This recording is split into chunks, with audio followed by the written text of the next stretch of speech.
சுதந்திர தினத்தையொட்டி முதலமைச்சர் செல்வி ஜெயலலிதா சென்னை கோட்டை கொத்தளத்தில் கொடியேற்றி வைத்து உரையாற்றினார்.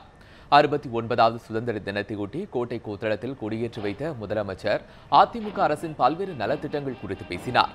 ஏழைகள் ஏற்றம் பெறுவதற்கு அடித்தளமாக விளங்கும் அறிவை தரக்கூடிய கல்விக்கு தமது அரசு மிகுந்த முக்கியத்துவம் அளித்து வருவதாகவும், அரசு மற்றும் அரசு உதவி பெறும் பள்ளிகளில் அனைவருக்கும் கட்டணமில்லா கல்வி, ஆண்டுதோறும் 4 இணை விலையில்லா சீருடைகள், உபகரணங்கள் ஆகியவை வழங்கப்பட்டு வருவது உள்ளிட்ட நலத்திட்டங்களை அவர் குறிப்பிட்டார்.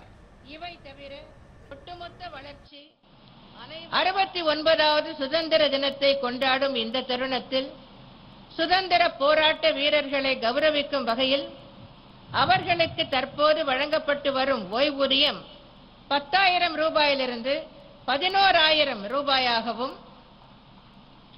அவர்களின் வாரிசுதாரர்களுக்கு வழங்கப்பட்டு வரும் குடும்ப ஓய்வூதியம் 5,000 ரூபாயிலிருந்து 5,500 ரூபாயாகவும் உயர்த்தப்படும் என்பதை மகிழ்ச்சியுடன் தெரிவித்துக் கொள்கிறேன்.